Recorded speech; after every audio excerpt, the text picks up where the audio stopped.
Assalamualaikum warahmatullahi wabarakatuh. Apa kabar mahasiswa kewirausahaan, para milenial dan kaum wirausahawan muda?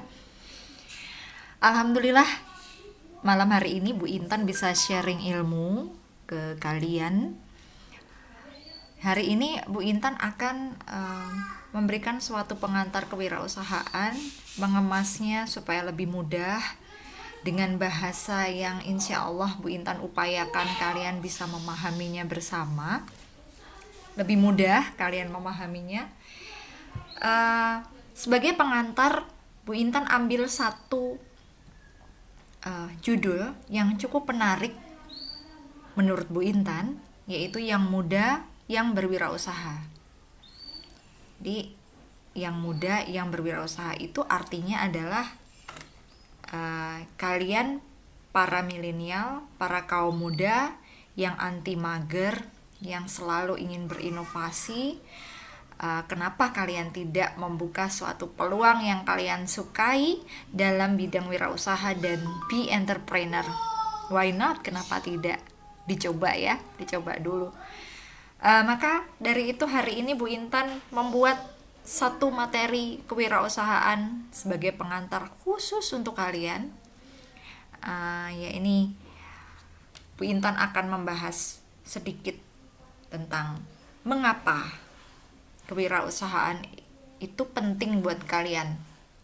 Apa sih pentingnya? Wirausaha paling hanya jualan Bu, atau wirausaha itu ada beberapa mahasiswa atau orang yang mungkin memandang sebelah mata, enggak aku ingin jadi pegawai kantoran, aku ingin punya pekerjaan yang dengan salary yang bagus ya kan, yang tetap segitu. Kemudian aku ingin menggunakan seragam, jadi PNS, menjadi pekerja kantoran yang menggunakan setiap hari menggunakan dasi dan kemeja. Namun realitanya ada juga apa yang kita impikan itu kadang-kadang tidak sesuai dengan apa yang kita harapkan. Yang terrealisasinya itu tidak sesuai dengan apa yang kita harapkan.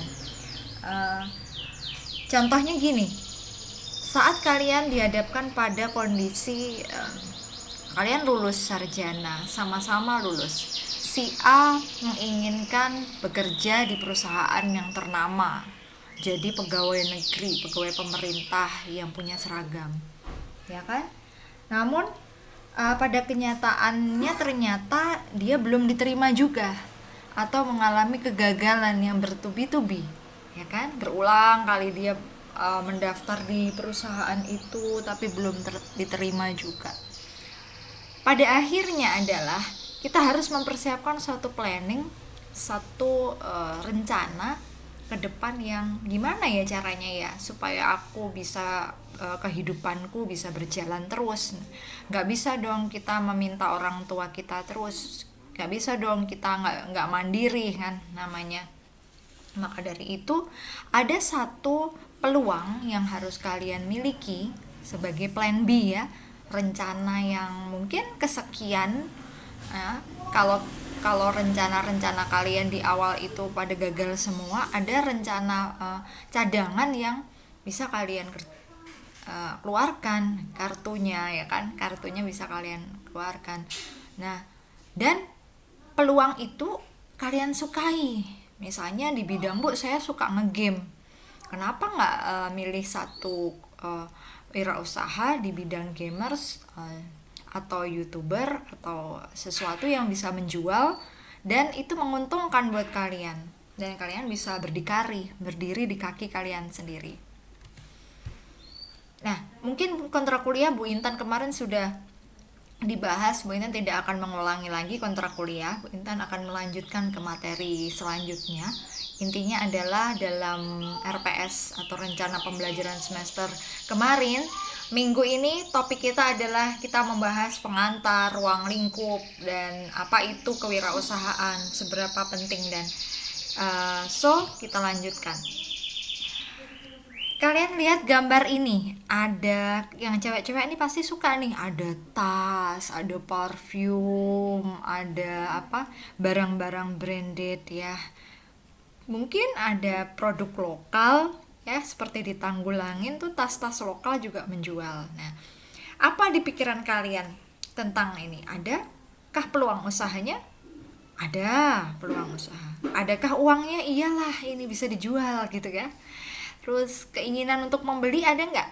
Pasti. Apalagi cewek-cewek zaman sekarang apa-apa selalu update lewat Instagram. Nah, kita lewat beberapa apa ya, semacam ini ya, kayak Shopee ataupun Bukalapak, beberapa hal yang bisa digunakan untuk menjual ya. Ada keinginan, pasti kalau ada daya jual berarti ada keinginan dari customer dan lain-lain. Terus pertanyaan yang sering ditanyakan kepada kalian adalah, mau kemana kalian setelah lulus? Pertanyaan besar yang sering ditanyakan oleh bahkan tidak hanya kalian dalam hati saja, tapi orang tua kalian, bahkan keluarga besar. Kamu habis lulus akan kemana? Teman-teman pada tanya pasti. Kamu setelah lulus sarjana wisuda mau kemana kan gitu. Aku mau bekerja. Aku mau bekerja di satu perusahaan yang aku sukai, yang aku cita-citakan. Terus ada juga beberapa teman yang aku wirausaha, aku pengen membuka satu usaha sendiri, aku nggak mau diperintah-perintahan gitu. Nah, ada juga yang aku nggak melakukan apa-apa, belum tahu, don't do anything. Dan saking tidak melakukan apapun, ada yang kebingungan, confused. Nah, itu semua pasti akan terjadi dalam pikiran kalian. Baik itu berapa persen ya, entah berapa persen. Nah, mengapa menjadi entrepreneur itu penting ya kan? Apa sih pentingnya? Kalian bisa membangun tempat, bayangannya adalah kalian pilot. Kalian bisa membangun tempat pendaratan kalian sendiri, rezeki kalian sendiri. Kalau rezekinya sempit, tentu rezekinya juga sesuai tempat pendaratannya. Kalau tempatnya pendaratan sempit, oke, rezekinya kecil, masih kecil. Jadi luaskanlah tempat rezeki Anda mendarat. Bermimpi menjadi entrepreneur berarti Anda sedang membangun tempat pendaratan rezeki yang sangat luas. Nah, itu semua dikaitkan dengan hadis Rasulullah Muhammad SAW bahwa rezeki itu 10 bagian dan 9 bagiannya itu turun melalui perniagaan. Bener gak sih? Ada nih di hadis. Jadi 9 bagian loh, lumayan banyak loh. Dari 10 ada 9 bagian yang turun melalui perniagaan.